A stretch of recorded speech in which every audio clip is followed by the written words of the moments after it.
आज सकाळी बोलत असताना संजय राजाराम राऊतनी पीएम फंड ह्याची चौकशी व्हावी अशा पद्धतीचे मुक्तफळं उधळली। ज्या PM फंडमुळे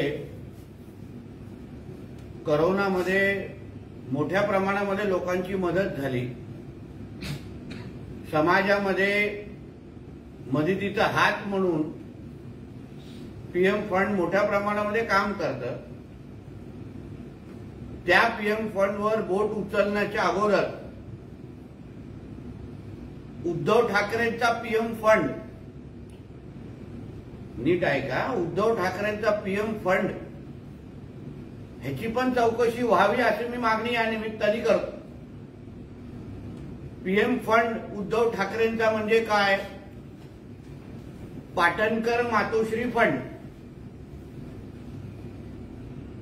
Patankar Matoshree fund, PM fund Uddhav Thackeray, ज्याचं मुख्य कार्यालय हे कलानगरमध्ये असलेल्या वैभव चेंबर्सच्या 4थ्या माळ्यावर आहे। आता पंतप्रधानांचं पीएम फंड यांच्यावर आरोप करण्या अगोदर, ह्याची चौकशी मागण्या अगोदर पाटणकर मातोश्री फंड ह्याचीही चौकशी या निमित्ताने झाली पाहिजे। कारण का उद्धव ठाकरेंच्या मुख्यमंत्रीच्या काळात या पाटणकर मातोश्री फंड मध्ये किती पैसा आला, कुठून पैसा आला, पाटणकर मातोश्री फंड मध्ये नंदकिशोर चतुर्वेदीकडून किती फंड आला, ह्याचीही चौकशीची मागणी आम्ही पंतप्रधान साहेबांकडे करणार आहे। मोठा चंदा लो और धंदा करो असा काहीतरी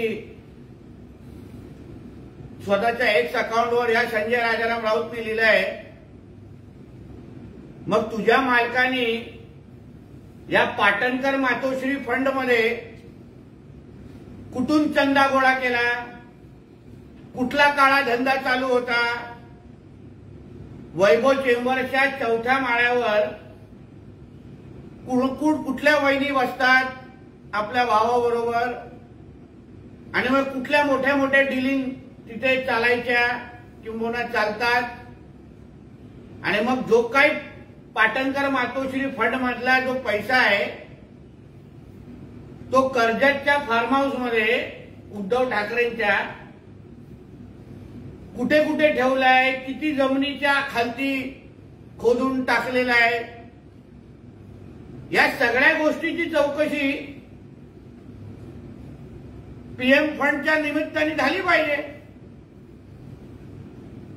पहिला स्वतःच्या मालकाच्या पाटणकर मातोश्री फंड ची चौकशीची मागणी कर, त्याच्यामध्ये थोडं लक्ष घाल। लोकांकडून जमवलेला चंदा, ज्या चंद्यावर तुझे मालकाची मातोश्री चालते, आयुष्य जगतात, त्यावर लक्ष द्यायचं नाही। पण भारतीय जनता पक्ष, आमचे पंतप्रधान, आमचे देवेंद्र फडणवीस साहेब यांवर भ्रष्टाचाराचा आरोप करण्या अगोदर पाटणकर मातोश्री फंड ह्याच्यामध्ये झालेल्या भ्रष्टाचाराची पण चौकशी व्हावी अशी मागणी मी या निमित्ताने करतो। अनेक ठेकेदार, दारूवाले, कंत्राटदार यांना हजारो कोटींची कामे द्यायची आणि त्या बदल्यात निवडणूक रोखे माध्यमातून भाजपाच्या निधीमध्ये हजारो कोटी रुपये जमा करायचे, असा आरोप संजय राऊत। संजय, तेच तर मी बोललो ना, संजय राजाराम राऊतनी हे आरोप नेमकं भारतीय जनता पक्षावर केलेलं आहे की स्वतः आरशात बघून मातोश्रीवर केलेलं आहे? कारण का मातोश्रीवर येणारा चंदा जो पाटणकर मातोश्री फंडच्या माध्यमातून तिथे पोचतो, नंदकिशोर चित्तुर्वेदीच्या माध्यमातून तिथे पोचतो, त्याच्यात किती दारूच्या कंपन्या आहेत, किती रिअल एस्टेट कंपन्या आहेत. दानुबे रिअल्टर्स नावाची कुठली तरी कंपनी ऐकलं, ज्याच्यामध्ये हल्ली मातोश्रीचं प्रेम फार वाढलेलं आहे. मग पाटणकर मातोश्री फंड मध्ये त्यांचाही पैसा आहे का? तर मग ह्या सगळ्यांचीच चौकशी झाली पाहिजे. कशाला फक्त पंतप्रधान कार्यालयाच्या पीएम फंडच्या बद्दल बोलतात? तुमच्या मातोश्रीच्या पीएम फंडची पण चौकशी होऊन जाईल. मग दूध का दूध पाणी का पाणी हो जाएगा. श्रीकांत शिंदे यांच्या खात्यामध्ये गेल्या काही वर्षात 40 ते 50 लाखांची उलाढाल होते, पण त्यांनी खर्च दाखविला आहे. त्याच्या घोषणा या कोटींमध्ये आहे. हे पैसे कुठून येतात? हे दानशूरांनी करण्याचे अवतार कोण? मला वाटतं ह्याच्याबद्दलचं उत्तर श्रीकांत शिंदे देण्याची समर्थ आहे. नेमकं त्यांच्या फाउंडेशनच्या बद्दलची बदनामी ही जे काय संजय राजाराम राऊतनी चालू केलेली आहे, त्याचं चोख उत्तर शिवसेनेच्या माध्यमातून आणि श्रीकांत शिंदेच्या माध्यमातून त्यांच्या स्टाईलमध्ये निश्चित पद्धतीने येईल असा माझा विश्वास आहे. प्रधानमंत्रींना पत्र लिहून ही माहिती दिल्याचंही संजय राऊत म्हणतात. इथेच बोलतो ना, प्रधानमंत्र्यांना आम्ही पण एक पत्र लिहिणार आहे की पाटणकर मातोश्री फंड या पीएम फंड जो उद्धव ठाकरेंच्या अध्यक्षतेखाली चालतो, त्या पाटणकर मातोश्री फंड मध्ये आलेला पैसा कुठून आला, कोणी दिला, त्याच्यात नंदकिशोर चतुर्वेदींनी किती पैसा पाठवला, धानुबे डेव्हलपर्सचा रिअल्टरचा किती पैसा आहे, जुहूच्या जसरांचा किती पैसा आहे, या सगळ्याची चौकशीची मागणी पण आम्ही पंतप्रधानांना पत्र लिहून करणार आहोत. मग जशी संजय राजाराम राऊतच्या पत्राची चौकशीची मागणी तो करतायत ना, तसं माझ्याही पत्राची चौकशीची मागणी आम्ही करू. संजय राऊत असंही म्हणतात की धर्मादाय आयुक्त राजीनामा देण्याच्या मनस्थितीत आहेत, त्यांच्यावर दबाव आहे. आता धर्मादाय आयुक्त असो, मग विधिमंडळाचे अध्यक्ष असो, किंवा आमची न्याय व्यवस्था असो, ह्याला सगळेच दबावाखाली वाटतात. जसं काय हा त्यांच्या घरामध्ये सकाळी चहा प्यायला पहिला हात जातो, तिकडे भांडी धुवायला हात असतो, म्हणून कोण कुठल्या दबावाखाली नाहीये. कोणीही कुठल्या पद्धतीचा न्याय मागितला तर धर्मादाय आयुक्त नक्की पद्धतीने त्यांना उत्तर देईल आणि स्पष्टीकरण मागेल. त्याच्यामध्ये कोणी न्यायाच्या पलीकडे नाहीये, म्हणून त्याची चिंता संजय राजाराम राऊतनी करू नये. बेईमानी काय आहे हे तुम्ही आता पहा. श्रीकांत शिंदे फाउंडेशन ही महाराष्ट्रात चाललेली सगळ्यात मोठी बेईमानी आहे, असंही संजय राऊतांनी म्हटलं. रक्तामध्ये नसामध्ये बेईमानी वाहते. त्या संजय राजाराम राऊतनी दुसऱ्यांना बेईमान बोलणं, हे म्हणजे फार मोठा विनोद झाला. म्हणून तुम्हाला जसं सांगितलं ना, ह्याचं उत्तर श्रीकांत शिंदे आणि त्यांची शिवसेना लवकरच देईल.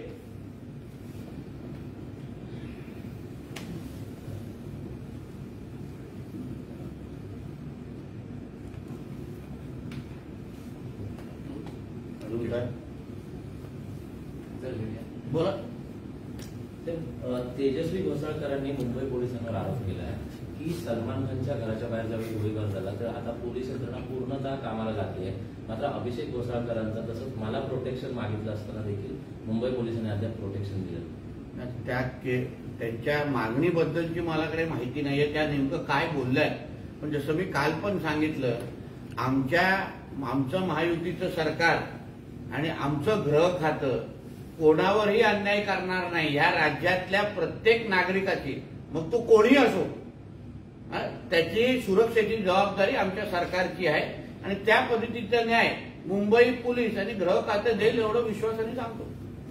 साताऱ्याचे महाविकास आघाडीचे उमेदवार शशिकांत शिंदे आज अर्ज करतायत, मात्र राजेंची उमेदवारी अद्याप निश्चित. मला असं वाटतं सगळ्याच गोष्टी योग्य वेळी होईल आणि छत्रपती उदयनराजेंनी आपला प्रचार आम्ही ऐकलं चालू केलेला आहे. म्हणून मला वाटतं योग्य वेळी ह्या सगळ्या गोष्टीच्या घोषणा होतील. तर राजकीय नेते जोरदार आता निवडणुकीच्या वाऱ्यात प्रचार करतात, तर प्रचारात दुष्काळाला महत्व दिलं जात नाही. दुष्काळ हा प्रचाराचा मुद्दा होत नाही. आपल्याला काय वाटतं? लक्षात घ्या, आम्ही जिथे जिथे जातो, आता उन्हाळ्यामध्ये पाणी टंचाईचा मुद्दा येतोच आणि मग जिथे जिथे मागणी होते तिथे तिथे तो प्रश्न सोडवण्यासाठी आम्ही अग्रक्रमांकावर असतो. फक्त ती प्रत्येक बातमी आम्ही पत्रकारांकडे देत नाही. आम्ही लोकप्रतिनिधी म्हणून किंवा राजकीय पक्षाचे कार्यकर्ते म्हणून आपल्या आपल्या पद्धतीने दुष्काळाचे प्रश्न असो, पाणी टंचाईचे प्रश्न असो, कुठे टँकर लागतील तर टँकर पाठवण्यासाठी प्रयत्न असो, हे सगळ्या गोष्टी पत्रकारितेच्या म्हणजे पूर्ण नजरेमध्ये न येता पण आम्ही करतो. म्हणजे सगळ्याच गोष्टी आपल्याला सांगून सगळ्याच गोष्टी प्रसिद्धीसाठी करणं हे कुठल्याही लोकप्रतिनिधीच्या गुणांमध्ये नसतं. म्हणून जी झालेली मदत आहे ती त्या जनतेला माहिती आहे, कदाचित पत्रकारांपर्यंत पोहोचली नसेल. रत्नागिरी सिंधुदुर्गचा तिढा अजूनही कायम आहे. इकडे केंद्रीय मंत्री नारायण राणे आणि राणे परिवार जोरदार प्रचार करत आहेत. तिकडे काल रात्री किरण सामंत जे चर्चेत उमेदवार म्हणून चर्चेत आहेत ते फडणवीसांची भेट घेत आहेत. नेमकी काय आम्ही तुमच्या प्रश्नामध्ये तुम्ही केंद्रीय मंत्री राणे साहेब आणि त्यांचं राणे कुटुंब प्रचार करता असं बोललात, त्याच्यात थोडा सुधार असं करतो की महायुतीचे आम्ही सगळेच कार्यकर्ते. आता राजापूरला आमचे प्रमोद जठार साहेब तिथे प्रचार करताय. आज काल आमचे रवी चव्हाण साहेब रत्नागिरीला होते. काल तिथे सावंतवाडीमध्ये दीपक केसरकरजी जे शिवसेनेचे ज्येष्ठ नेते आहेत ते राणे साहेबांबरोबर सावंतवाडीमध्ये प्रचार करत होते. इथे कणकवलीमध्ये मी माझा प्रचार सुरू महायुतीच्या माध्यमातून केलेला आहे. आम्ही सगळेजण आमच्या पद्धतीने महायुतीचा उमेदवार जिंकून यावा, मोदीजींचा हात बळकट व्हावं आणि इकडचा खासदार हा मोदीजींच्याच विचाराचा निवडून यावा, त्या दृष्टिकोनातून काम करतोय. आता काल आदरणीय किरण सामंतजींची भेट आमच्या देवेंद्र फडणवीसजींबरोबर झाली. आता त्या दोघांचीच भेट झाली, तिसऱ्याला कळण्याचं कारणच नाही. फक्त मी एवढं विश्वासाने सांगू शकतो, फडणवीसांकडे गेलेला कुठलाही व्यक्ती हा खाली हात परत जात नाही, हे लक्षात घ्या. आणि किरण सामंत हे लंबी रेस का घोडा आहे, म्हणून किरण सामंतांची चिंता तुम्ही करू नये, त्यांची काळजी घेण्यासाठी आमच्या महायुतीचे सगळे नेते मंडळी सक्षम आहेत. 2047 पर्यंत विकसित राष्ट्र बनवण्याचा संकल्प करताना गरीब, युवक आणि अन्नदाता, शेतकरी आणि महिला या 4 शक्तीच्या बळकटीसाठी निर्धार केलाय भाजपने. आणि या संदर्भात एकूण 24 मोदी गॅरंटी दिलेल्या आहेत. काय सांगाल या संदर्भात?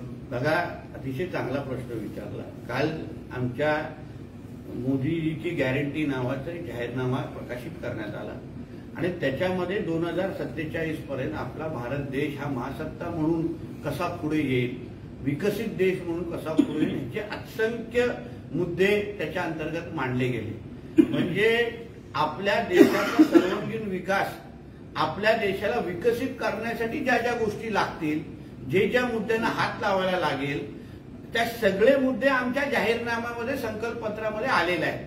आता भारतीय जनता पक्षाच्या संकल्पपत्रामध्ये आणि काँग्रेस आणि अन्य संकल्पपत्रामध्ये काय सर्वात मोठा फरक म्हणजे आतापर्यंत आमच्या संकल्पपत्रामध्ये दिलेला प्रत्येक शब्द, 370 असो, राम मंदिर असो, ट्रिपल तलाक असो, असंख्य तुम्हाला 100 उदाहरणं मी तुम्हाला देऊ शकतो जे आमच्या संकल्पपत्रामध्ये आलेली आहेत आणि तसा शब्द आमच्या मोदी साहेबांच्या 10 वर्षामध्ये पूर्ण झालेला आहे. आता पण मोदीजींनी दिलेली त्या संकल्पपत्रेमध्ये गॅरंटी ही अन्य कोणाच्याही गॅरंटीपेक्षा भक्कम कशाला आहे, कारण अगोदरच्या दिलेल्या सगळ्या गॅरंट्या पूर्ण केलेल्या आहेत. पण जिथे जिथे गॅरंटी म्हणून काँग्रेसचं सरकार आलं, उदाहरण तुमच्या बाजूच्या कर्नाटक राज्याकडे विचारा, त्यांनी विधानसभा निवडणुकीच्या काळात दिलेली गॅरंटी, त्याच्यामुळे एक पण गॅरंटी ते पूर्ण करू शकले नाही.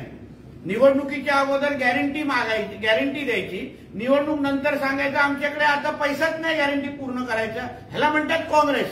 पण संकल्पपत्रामध्ये दिलेली प्रत्येक गॅरंटी हे मोदीजींच्या नेतृत्वाखाली असलेलं केंद्र सरकार, जे परत एकदा पुढच्या 5 वर्षामध्ये आपल्याकडे येत आहे, ते सगळे दिलेली गॅरंटी पूर्ण करतील. महिला, विद्यार्थी, कामगार, पूर्ण पद्धतीने सामाजिक व्यवस्था, सगळ्या जाती धर्माला एकत्र घेऊन विकसित भारत 2047 पर्यंत बनणारच, ही मोदीजींची गॅरंटी नजरेसमोर ठेवून आम्ही ते संकल्पपत्र लोकांसमोर आणलेलं आहे.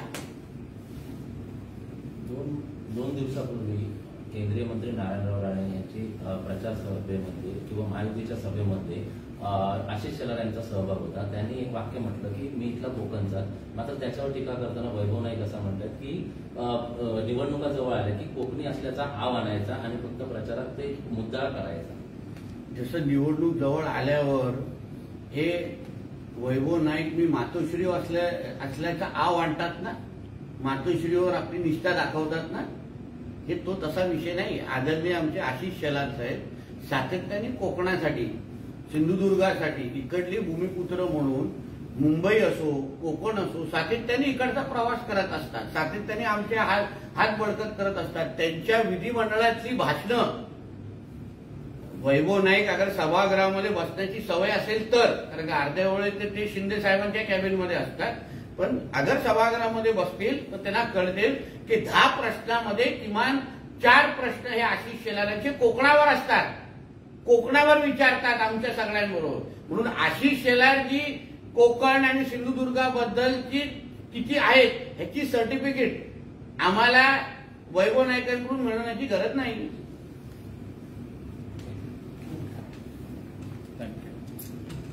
ताज्या अपडेट्स आणि ताज्या बातम्यांसाठी आजच सबस्क्राईब करा आपला Sindhudurg digital news channel. Like करा, शेअर करा, कमेंट करा आणि महत्त्वाचं म्हणजे बेल आयकॉनला क्लिक करायला विसरू नका.